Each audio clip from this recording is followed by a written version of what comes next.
cell phones and just drive. I'm the dude, that or his dudeness, duder, or El Duderino, if you're not into the whole brevity thing.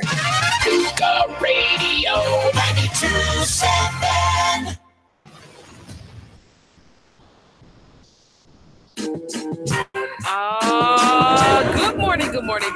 Good morning, beautiful people here in the city of Chattanooga. It's your girl Mott with the Mott Show. Y'all know what it is. I'm taking it from the streets to City Hall to the mayor's office. Can't leave out the police department, from the Valley Road to the mountaintop, giving you guys a bird's eye view to what's going on here in the city of Chattanooga. Good morning, everyone. Good morning. Oh man, it's the second day of the new year. What? Already? And this week I decided, because usually I'm a lone wolf. I'm usually here talking about everything that's going on in the city of Chattanooga, the good, the bad, the ugly, informing you, talking about topics such as we've talked about race. We've talked about rape culture. We talked about a lot of intimate things. We had Anthony Wiley on yesterday, who had a bomb discussion with me about masculinity, about the work that he's going to be doing this Friday at Causeway, January the 4th, 16 Patton Parkway. Meet him at 6 p.m. if you are interested. This is for a male space, but I had a bomb conversation with him. I had Caleb the Poet on Monday. And so this beautiful lady to my right who is here is an HR boss. As well as an author. And so she has quite a few mutual friends as far as sisters within the community, such as LaQuisha Ewing, who is a beautiful woman, who was excited last night when I posted that Gideon was going to be here. And so she is a FAMU graduate. She's been doing HR work for over a decade. And so when I found out that she wrote a book about navigating your dream job, I immediately bought. I was like, how can I give you my money? And so I wanted her to come on at the beginning of the new year and talk about how she got into the field, why you need to buy her book. And you're going to buy her book at the end of the show. And so without further ado, I'm just grateful to have on today Miss Gideon Thomas. Good morning. Thank you for having me. I'm appreciative to be here. You're welcome. So let's go ahead and jump on in. If you could just give an introduction to the community about who you are and where you're from, and then we can go from there. So I'm Gideon Thomas. I've been for about 15 years here. But if you know me, Chattanooga is home for me. You might know me as Bettina. So I'm Bettina Gideon Thomas. Chattanooga is home. I left here in 1999. And I was a baby. A long time ago, 1999, and went to FAMU. Worked a little bit on the East Coast, came back, got my MBA at UTC, and then kind of traveled the East Coast, and I am back home.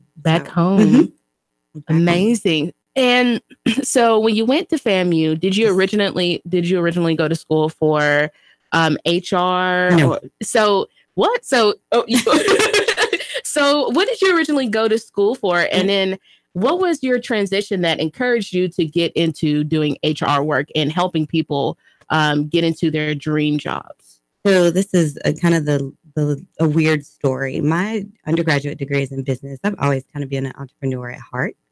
And so I had a specialization in marketing. I loved marketing. Finished school, went to Florida. I was working for Macy's corporate, and I was doing some marketing work for them. So excited. And it was when Miami had a whole bunch of weather problems back to back, like a tornado or hurricane or something. And my mom's like, bring your butt home. And I'm like, but I don't want to come home. And she's like, my baby's not going to be this far with no one there and the weather horrible. Come home. So I came home and I was depressed about, 6 or 7 months. I don't want to be a Chattanooga. And my girlfriend called and she said, you always wanted to get your MBA. Just go ahead and do it now. So I got up, I went online, found the GMAT, drove to Atlanta probably the next day, took the test, and then went to apply with my paper GMAT score. Went down to UTC MBA program and my unofficial transcripts and started my MBA program there. So after I finished, and that was with the focus in finance, because we didn't have a really strong entrepreneurship program at UTC like they do now. So I was here in Chattanooga. My boyfriend at the time was in Virginia, and he said, I'm not going to pay bills. After you graduate, I'm not going to pay all your bills in Tennessee and all the bills in Virginia. You need to move here. And I was like, I'm not moving there. We're not married. So I went to a temp agency just to kind of be smart, alecky, and say, look, I'm looking for a job or whatever it was. And I went and they hired me internal on the spot. Okay. And so that's how I started my HR career, literally in a staffing agency. I was like, oh, yeah, I want a job. They're like, oh, we'll take you. So I started there, and then I got assigned to a corporate partner. So I was on site at a corporation. Although I was working for the staffing agency, all of the entry-level talent had to come through me. Okay. So they had a program where for like about six weeks, you had to come through the temp agency. So it was hot and heavy, lots of interviews, lots of testing, lots of placing people on site, looking at diversity metrics and how we were able to relate to the company. Okay. So it was a lot more complex, and I loved it. End up doing that for a few years, and then just going on through with HR and recruiting. So that's how I got into it. And I didn't realize at the time how like epic it was, because I ended up in my last role where I was the only person of color for all of HR. And so it was a Fortune 500 company, and I was the only one for all of the locations, to include our international locations, for a long period of time. So that kind of gave me some insight into, you're in a different world. What does it feel like being the only person of color in such a large corporation in a field such as you're meeting diverse groups of people? What kind of is the experience or the feeling of being in a predicament like that? It feels sad is the first. I mean, the only thing I can come up with is just sad, because you want to be impactful. You want to be, you want to do what you were paid to do, but then you also have the weight on your shoulders because you're the only of creating another avenue. So you have your real job where you have to perform, right? You have to be better. You have to do better. And then you have this avenue of, hey, let me bring you into my culture so you can understand these things. And it's very heavy. I can remember sitting there one day, and I didn't want to go into work. And I called my friend Latricia, and I said, look, I really just don't want to do this today. And she was like, you have to, because you're not doing it for you. You're doing it for someone else. And so I don't think that people of color, that people that are not of color understand the pressure that's on us just being in the place. Right. Yeah. And sometimes one of the things that we experience as marginalized individuals is sometimes it feels like we're carrying the weight of an entire race when we are in those spaces, and we might be either one of a handful or the only one. Absolutely. And so I was so excited when I got to pick up your book. And first of all, I was like, okay, fam, you, yes. I'm rattling. But we were talking about this before we went on. One of the things that I immediately loved in the introduction, and I don't want to give too much of the book away, because you need to buy the book. Support local, small business, and definitely a person with such experience. But I loved reading the introduction. Number one, you gave praise to God, which is always in order. Amazing. But you talked about having family and friends that always would come to you, and you would spend a lot of time working with them on how to do an interview, how to update your resume, how to do these things. What are some of the things that you have seen people struggle with when it comes to them obtaining their dream job, or maybe doing well in an interview? So let's start here. I didn't set out to be an author. I wasn't like, oh, I'm going to write a book. I'm an entrepreneur by trade. So I was moving on to something else. And in the midst of me moving on to something else, I was getting so many requests that I just couldn't keep up. And I felt like I wanted these people to know the information that was going to be beneficial, but I didn't have the time to help. So I jumped on Facebook, and anybody can jump on my Facebook. It's Gideon Thomas. My website, It's www.badassbrowngirl.com. If you want to get a book, buy a book, but go to badassbrowngirl.com. And I was like, I'm just going to go on Facebook. And I'm like, hey, guys, I'm sorry I don't have time to help, but tell me what you want. And I'm going to create like a little document that everybody can share. So when people ask, it'll be great. And then that Facebook, you can go on it now. It's public. It had about 100 comments. And everybody was like, we want to know this. We want to know that. We want to know this. And it was just ping, ping, ping, ping, ping. And then I was like, oh, well, let me just put it on my Instagram, on my InstaSnap. And I put it on InstaSnap. And then my inbox was like, we want to know interview text. We want to know. And I was like, oh, okay. Then my other friend, Zashanta, she jumped on and said, ooh, I can see it now. And it said, and it named the book. So, yes, HR Secrets from a Badass Brown Girl, the ins and outs of getting your dream job. And so then the next day, my best friend Portia called and she's like, I had a dream about your book cover. Like it just went like that. So for 3 days, just 3 days straight, I wrote. The first day I went to bed at 3:30 in the morning. The next day I went at 6:30 in the morning. The next day I didn't sleep at all. And I published it with even editing it because I was like, I'm done. I know the content is right. So I'm going to just put it out there. So when I put it on my Facebook, I was like, hey guys, your book is ready. And I was like, $5. I was so dumb. Let me tell you how dumb I was. I didn't even ask for how to get the book to people. So my Cash App, my PayPal, it's going crazy. And I don't even have email addresses to send them. I haven't copyrighted, trademark, anything. So it was really in service. And it continues to be an act of service.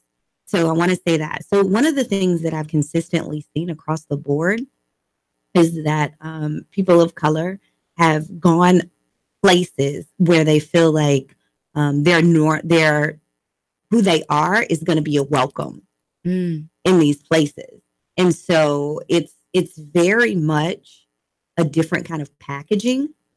And I see the younger generation saying, I don't have to do that because I have this skill. Or even the older generation of people that I'm working with saying, but I've done the job. Why do I have to package it this way? You have to package it this way because you got to get past the recruiter first. And so from our training and what we look at and the things that we know, these are the things that we're looking for because it's going to make us successful. So one of the things is going to be that most resumes do not have any qualitative data on them.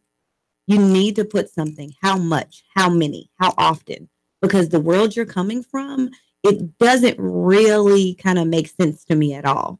You know, somebody might have a radio show, but how many listeners? How often did you do it? So bring it into scope for me. Okay. And so I really want people to take some time in their resume and bring it into scope. Let me understand. Bring me to your world.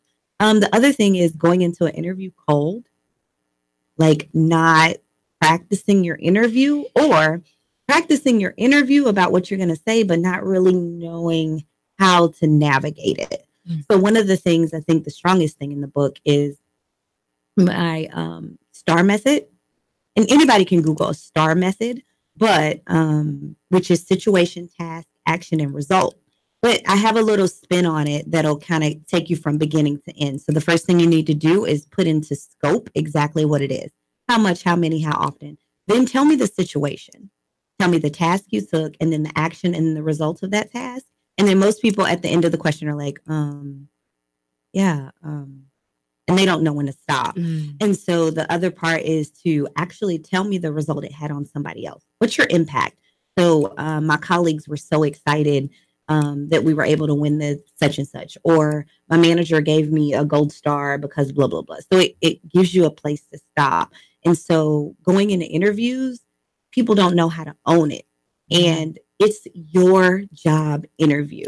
It's not theirs. And so if you go in prepared, you can navigate the conversations and own the conversations, and you come out feeling very confident about what you delivered. And so I think people are like, I'm looking for a job. No, you're delivering a package. And if you don't prepare this package, then you're probably not going to get this job. So I had somebody reach out to me yesterday. This person is a master's degree person with all these different types of really good certification. But they're like, oh my gosh, I'm looking at your book now and I'm reworking my entire resume. I've been looking for a year and I've gotten hits, but not for what I wanted. And so I I think a lot of people are the subject matter experts in their industry and don't realize that going through the process of getting a new role, you need to repackage what you have in order to get to the next place. So certainly it's not enough to just be educated or to have skill sets. There has to be almost this story that you're telling behind it that's going to interest the recruiter, who is basically that wall, Yes. that wall that you must scale before you get to your dream job. Absolutely. Absolutely. It's not enough. And for people of color, a lot of times you go into a situation where a recruiter or someone already has a bias against you. It might just be your name. It may be that the other person has a more extensive network, and that network has brought them an opportunity where their resume may have been a referral. Okay. Which is going to take a lot more, has more leverage than somebody that is just a cold applicant. So it's a lot of different intricacies that go into that piece of the process. But it's a package. It's a process. It's not going to be, I'm just going to go get a new job. So let me start clicking and applying for things. So, wow. Are you guys listening? Because this is very, very important. A lot of times we kind of get just the surface level of being successful, of going after our dreams, but we rarely get to scratch beyond the surface. And in particular, when you're talking about getting into a world market, a very competitive, jobs are super competitive now. You've got to understand, like, I don't even understand, like, I'm sure that for certain jobs, you probably have hundreds or thousands of applicants on average that are probably applying for maybe a handful or one position. Yeah. So typically, I would see about 350 resumes per role. And it was my job.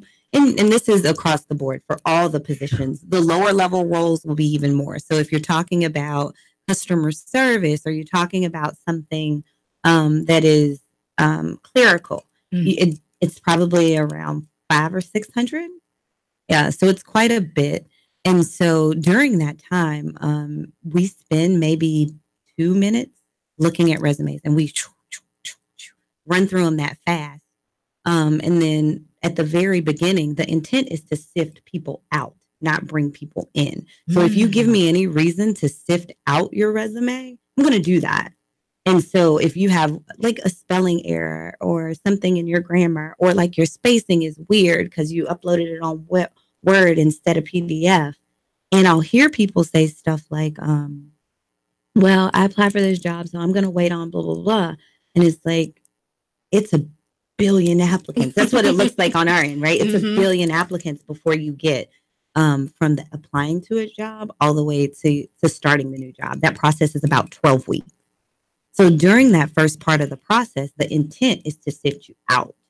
So if you have anything on your resume that is funky or strange or weird, I've seen people tell me like, oh, it doesn't really matter that much, because they have the expectation that we're going to take the next level. They're going to tell you that, the recruiter. I mean, I've had people tell me all kinds of things. People will tell me it doesn't matter that much because they genuinely feel like that we're going to take that extra step to learn more about them because they have these skills, but they're not the only person that has the skills. So thank you, Shadira. Yeah. So yeah, it's a oh, we got a caller. Yes.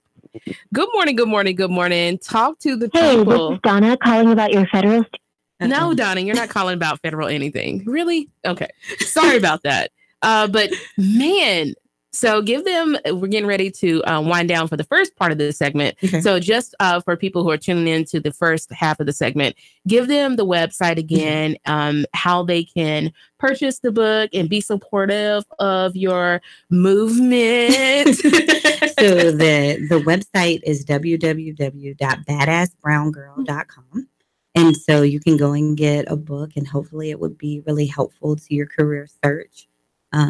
And I haven't started doing one-on-one coaching sessions quite yet. Oh, see, give me the exclusives. I haven't started doing one-on-one coaching sessions quite yet. They're very expensive and they take a lot of time. And I was doing them out of love. And so at this point, I have to charge for them, and they would be really expensive. So what did it for it? So the book is just $5, folks. Come on, you pay more for a Chick-fil-A meal. But I wanted to have Gideon on because I wanted her not just to promote the book, but to explain the purposes behind the book, why she wrote it, why she does this job, and for it to be $5 and you have poured out and left, like you just put it up. No copyright in, none of these intricacies to bring it to the people. You just said, this is what the people want. I'm giving it to you.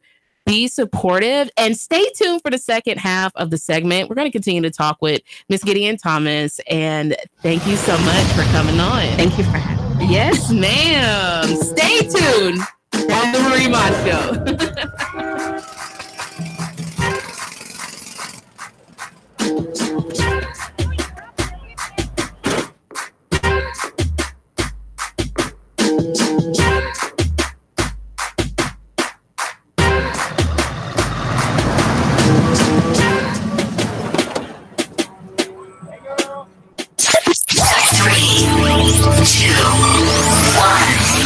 Chattanooga Radio, Digital FM 95.3 HD4, 92.7 FM's news now. Pratt Land and Development filed a lawsuit against the city council after what it calls illegal zoning that made its property unusable. The lawsuit names specifically Chip Henderson, accusing him and other defendants of grossly overstepping their authority. They demand that the zoning be reset to where it was before. Authorities say Edward J. McCone, a former Catholic priest assigned to the Chattanooga area, died in prison. He reportedly had a pattern of abuse involving as many as 30 boys over many years, starting in the 1970s. He served various parishes around the state, including Chattanooga and Nashville. The Chattanooga Police Department's increased patrols end today as the holiday season comes to a close. The CPD, along with the THP, were present in force on our roadways for the holiday season. Part of the reason for that is October was one of the deadliest months ever for Chattanooga drivers. Russell Stroud, Nooga Radio News Talk 92.7 Action News now. Sean Hannity, weekday afternoons from 3 to 6 p.m. on Nooga Radio 92.7 FM. Nooga Radio 92.7. Hey folks, Jeff Stiles here, talk radio host and infamous technophobe. But I got to tell you, this Facebook Live that Nooga Radio does, it makes sense to me. It really does. Now, we're at 92.7 on the FM dial, but really where you need to go is NoogaRadio.com and just do the streaming audio, 8 to 10 a.m. The first hour is mostly just me just throwing commentary on top of the news. The second hour is me frustrating and irritating you beyond all belief. NoogaRadio.com. Don't miss it every weekday. Nooga Radio 92.7. If you could wish for anything this Christmas, what would you wish for? Well, a Saudi Daisy family wished that $25,000 in credit card debt would disappear. Well, guess who got an early Christmas present? Listen up, y'all. I'm Ben Phillips with Home Rate Mortgage. I'm in the business of saving people money. And if you want to save money around Christmas time, pick that cell phone up right now. 805-9100. You're not going to believe how much you can save. Home Rate Mortgage just cleaned an installation manager's chimney, ridding his family of $25,000 in credit cards right before Santa delivers presents. The best part is Santa's going to be a little more merrier this Christmas because this Saudi Daisy family is saving $1,100 per month, and you can do it too. So give us a call today. It's time to get on the sleigh. 805-9100 or homeratemortgage.com. Turn a house into a home. Mortgage. Your home is a constant work in progress. Repaint the walls? Yeah, easy enough. Leaky faucet? There's a video for that. But roof repair? You might want some help. That's where Chattanooga Roofing Contractors come in.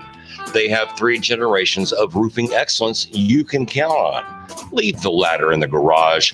Go to chatroofing.com. That's chatroofing.com for Chattanooga Roofing Contractors, a roofing company you can trust.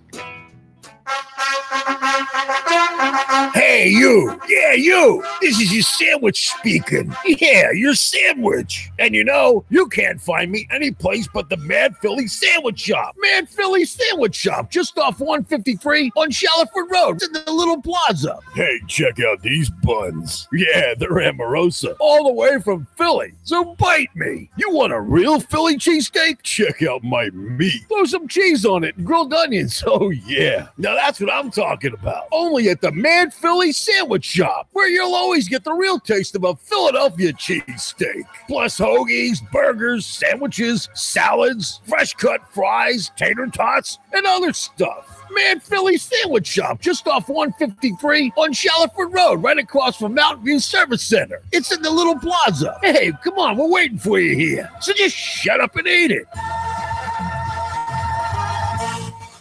Whether you have marginal, moderate, or even extensive hair loss, you don't have to live with it. Finally, there's a procedure that becomes a part of you, and it requires no daily maintenance or special care. Let Apollo Hair Systems give you a free hair and scalp analysis today. Call 423-803-1011 and schedule this free evaluation today. Open Tuesday, Wednesday, and Thursday from 9 a.m. to 6 p.m. Friday and Saturday, 9 a.m. to 3 p.m. Apollo Hair Systems, 5512 Ringgold Road in Chattanooga. 423-803-1011. For Apollo Hair Systems.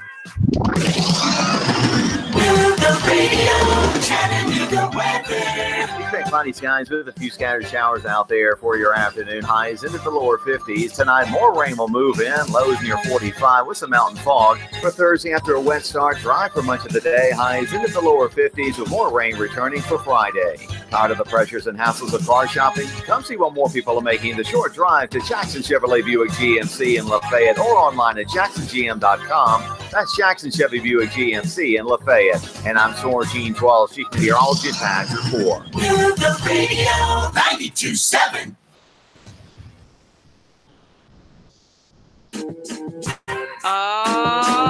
Is that familiar voice? Y'all know who it is.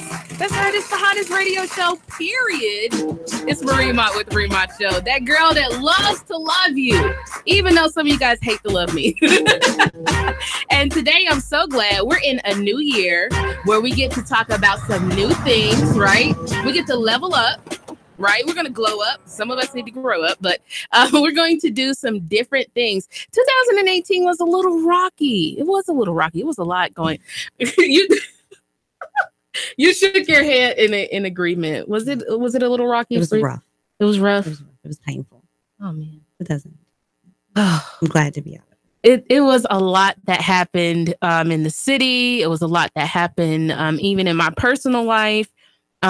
Separate from the radio, because the radio is really the space where I get to express and say things, and with the exception of people who I can hang up on, I'm fine. But going out into the real world is a little bit different. And so I wanted to start off 2019 with just beautiful vibes. And so I've had beautiful Black men that started the week doing that, and they're young. Shout out to Anthony Wiley and to Caleb the Poet, who started off this week. And so actually for the rest of the week, it's going to be Black women. So I'm super excited about that. And I had to link with Miss Gideon Thomas, who is not just a HR recruiting boss, but is an author and a mother and just an amazing Black woman. And so I was so glad when I saw, for those who are listening to the second part of the segment, I saw her post a post on Facebook about her book, and I was immediately intrigued.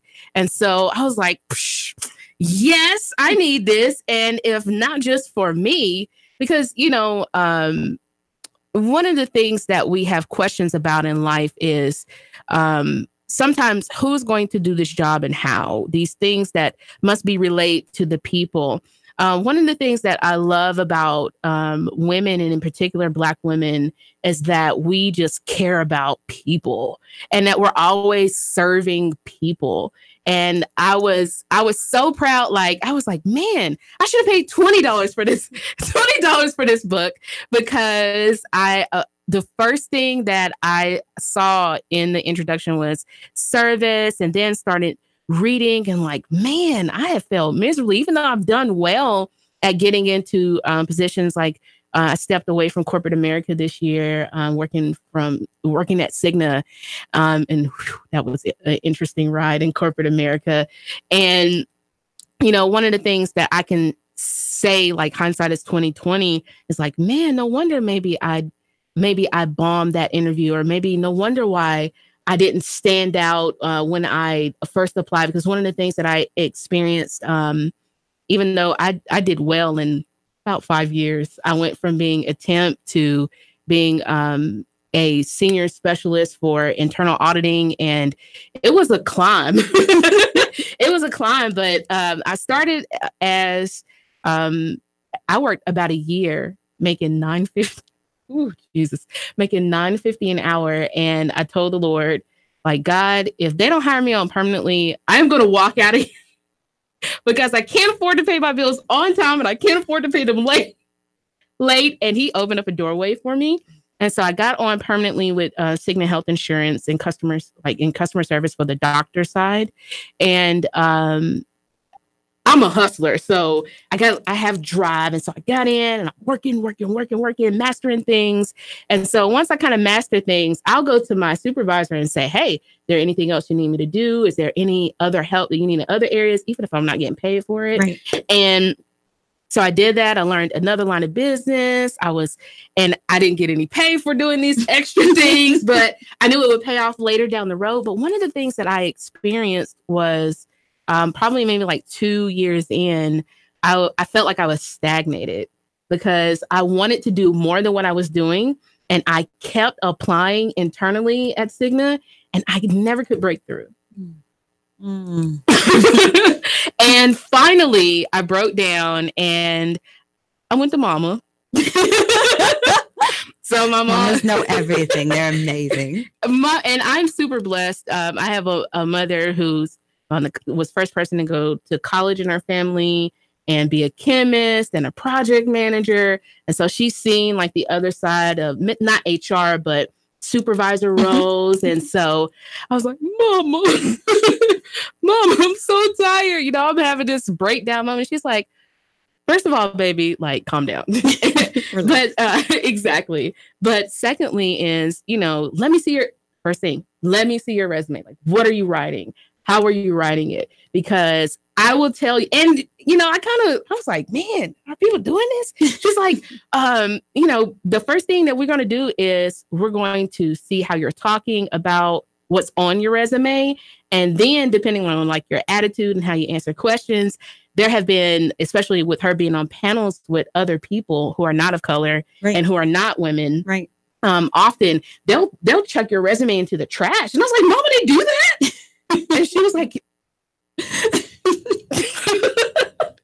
yeah. So even just, first of all, I had to laugh because I'm like, man, like this is such a valuable information. And we don't really learn how to be competitive in very competitive job markets. Right. And I believe that is very, very crucial and very valuable to not just my listener, but anyone, if they want to land their dream job. And what has been your experience with helping people get to their dream job? Is it a tough thing? Is it tough for people to navigate? Or are some of these things like what's in the book, are they easy to understand? So if you're just joining us, the website is badassbrowngirl.com, and I'm Gideon Thomas. And so you're asking kind of what have I seen or what are the things? One of the things about my book is, and I told you I didn't edit it. Shout out to Adara Kazi because she went in and with she's the like, 100 Museum. She's like, you spelled this wrong. You spelled that wrong.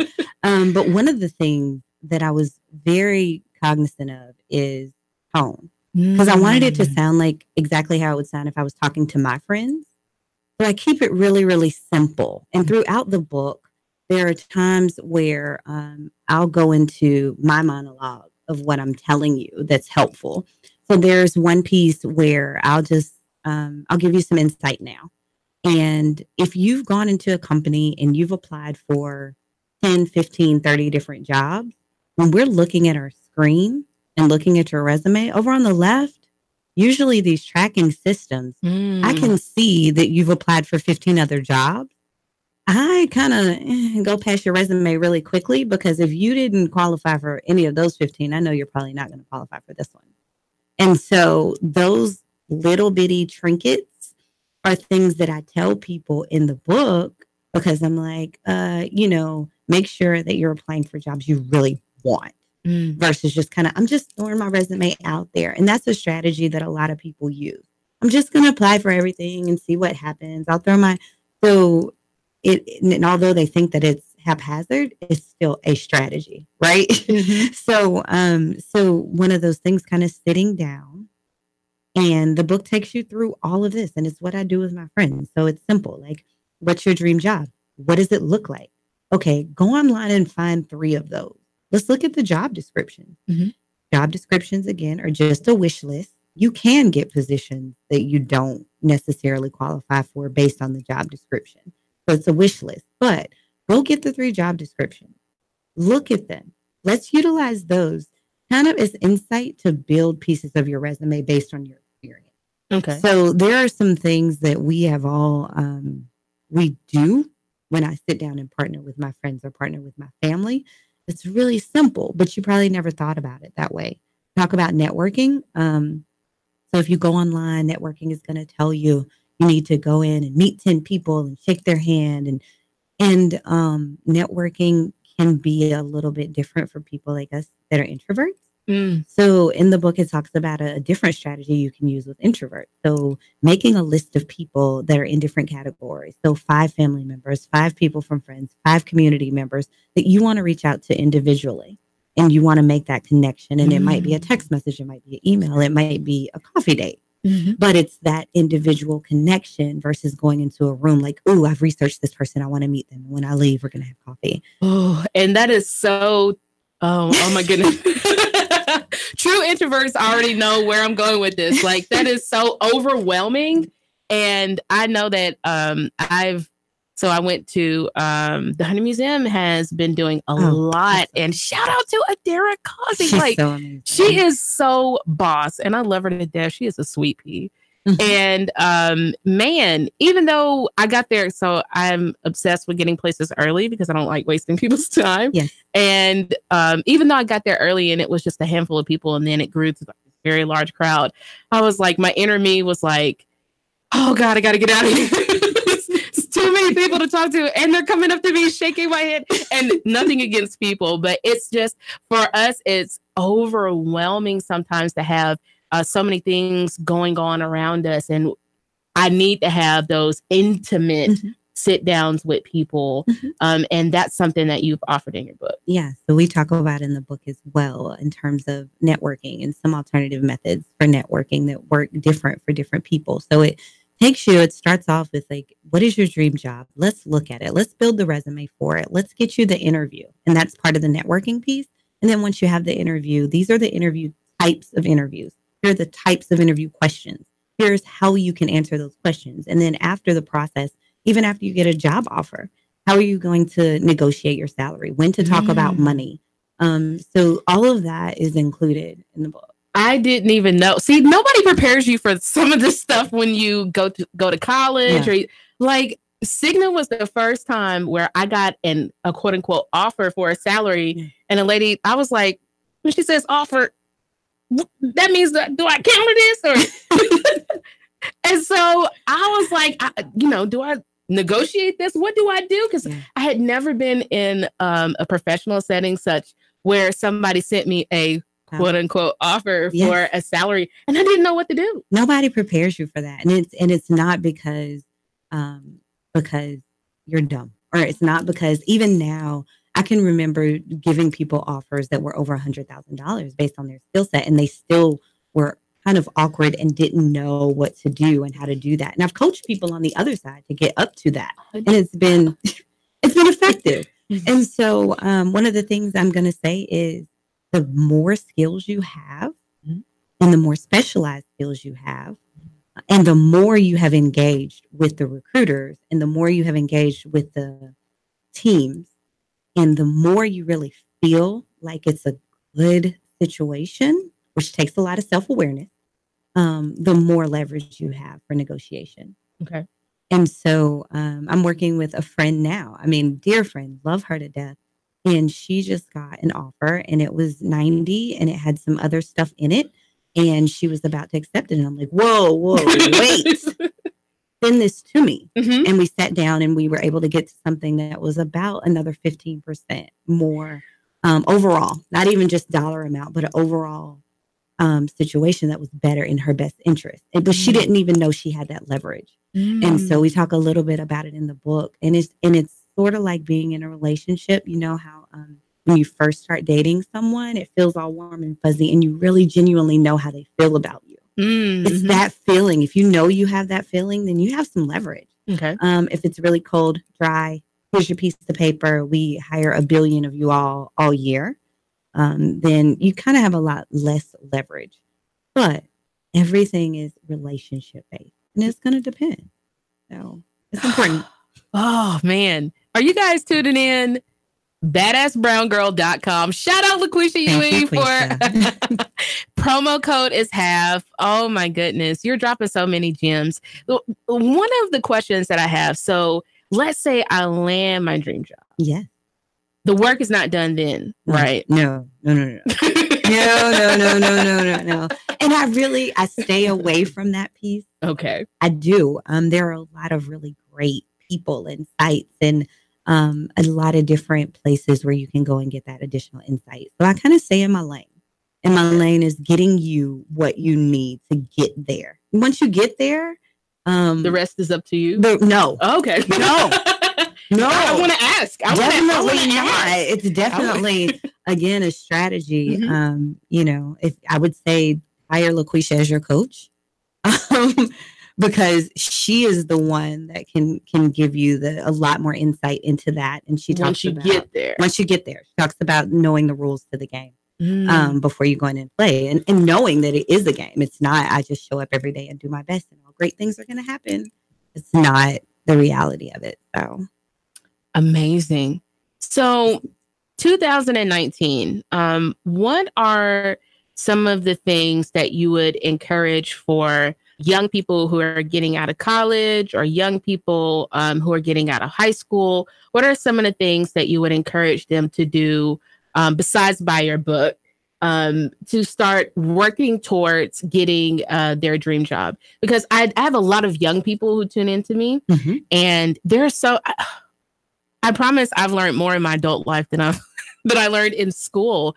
Just walking through life and connecting with other people who give you these insights to the game called life or the game called career/job. So what are some of the things that you would recommend for young people who are making this transition to adulthood about landing their dream job? So the first thing that I would say is find a leadership role, find a place to serve. Okay. And as you're serving, find a place to lead. Because a lot of times when we're looking at younger people to bring into programs, and I'll give you an example. One of the companies that I was working at had a program for kids straight out of college. Okay. So one of the programs was kind of like, we put you in customer service. We pay you $32,500. The other program was a leadership development program. And that program was, we'd bring you in around 60 and we'd rotate you around the company so you can learn more. And the intent was within 4 years for you to become a leadership level within the organization. So higher than a manager. So within 4 years, you'd go from making about 60 to about 90. And so, but the other option for the other people were the customer service job. And so looking at, and straight out of college, both had a degree, both of them. And sometimes it would be the kids with the 4.0s that still would get the customer service roles. So it was a lot around leadership and their ability to partner with, manage, and deliver results with the people. And so I would say get into something, whatever your thing is, and engage with it. Engage with the people. Learn about personalities. Learn how to navigate and to deliver a result in any environment and show that you are a leader. Again, LaQuisha says if you have to say you're the boss, then you're not, right? Right? But it's about getting in and serving and learning and being able to influence without authority And if you're able to show that you can do that at a young age, and then you have something to back that up, then it gives you a really big advantage versus somebody else that may not have done that because they just went to school and they just did the grade. So I'd say get involved, engage, and figure out what things make you tick, because those things are where you're going to be the most valuable to yourself and someone else. And for my more seasoned listener, yes, because I gotta address them too. Yes, so for my more seasoned career professionals, Kenya actually just posted this question up.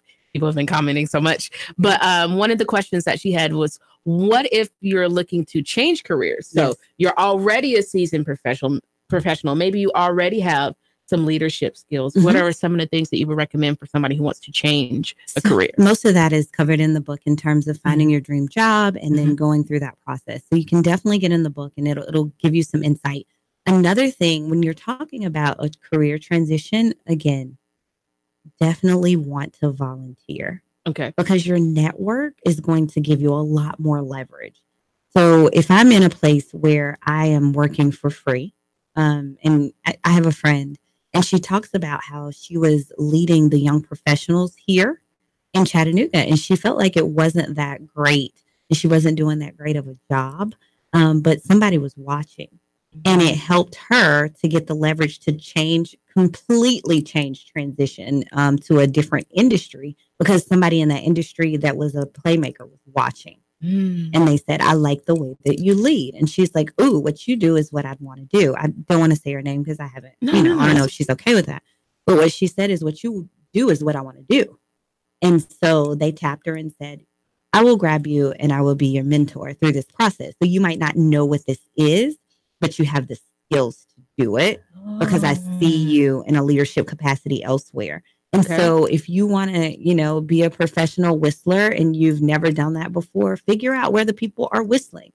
Go learn, go engage, go and get connected with those people, because even from a recruitment perspective, it's our job to find you. It's our job to find you. And so someone is looking for whatever it is that you want to do, but you need to be doing it somewhere. Even if it's on a smaller scope, do it. Try it, engage in it. And you might have to do it for free for a while, which is, it's cheap when you talk about the rest of our lives being able to do something that you Gideon Thomas, folks. I am so appreciative and thank you for taking time out of your busy life to come and talk to the listeners, those who are watching as well. Y'all know what it is. Marie Mott with the Marie Mott Show. If no one has taken the time today to tell you that they love you, you know what it is. I love you. And guess what? It's absolutely nothing that you can do about it. See you guys back tomorrow on the Marie Mott Show.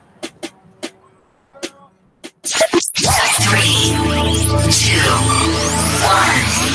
Chattanooga Radio, Digital FM 95.3 HD4, 92.7 FM's news now. Pratt Land and Development filed a lawsuit against the city council after what it calls illegal zoning that made its property unusable. The lawsuit names specifically Chip Henderson, accusing him and other defendants of grossly overstepping their authority. They demand that the zoning be reset to where it was before. Authorities say Edward J. McCone, a former Catholic priest assigned to the Chattanooga area, died in prison. He reportedly had a pattern of abuse involving as many as 30 boys over many years, starting in the 1970s. He served various parishes around the state, including Chattanooga and Nashville. The Chattanooga Police Department's increased patrols end today as the holiday season comes to a close. The CPD, along with the THP, were present in force on our roadways for the holiday season. Part of the reason for that is October was one of the deadliest months ever for Chattanooga drivers. Russell Stroud, Nooga Radio News Talk 92.7 Action News now. Chattanooga Morning News with Russ and Val. Weekdays from 6 to 9 a.m. on Nooga Radio, 92.7 FM. The first responders, these are the men and women who put themselves in harm's way for us. And here at Nooga Radio, we want to do our part to say thank you. On Nooga Radio, every Friday is First Responder Friday. We'll honor a first responder with a thank you gift from Nooga Radio's community partners. If there's a first responder you'd like us to honor, go to NoogaRadio.com and submit your nomination. First Responder Friday, sponsored by Doug Yates Towing and Recovery, the Mad Philly Sandwich Shop, New York Pizza Department, and Nooga Radio 92.7 FM. Have a car wreck in Tennessee? Why hire an Alabama billboard lawyer for your car wreck? You'll never, ever meet that guy. Warren and Griffin work here, live here. You get to know them. You have a car wreck? Call Warren and Griffin. 265-4878, 265-4878. And let me tell you, they've got a killer thing going on right now, the Hands-Free Tennessee petition to save lives and make our roads safer. Put down your cell phones and just drive. Even if you like your job, there are some things that can drive you nuts, like the anonymous coward who steals your lunch from the break room fridge, or maybe Tyler, the IT guy, who gives you that condescending look when you tell him that your computer is acting up again, as if somehow it's your fault. You put up with these clowns every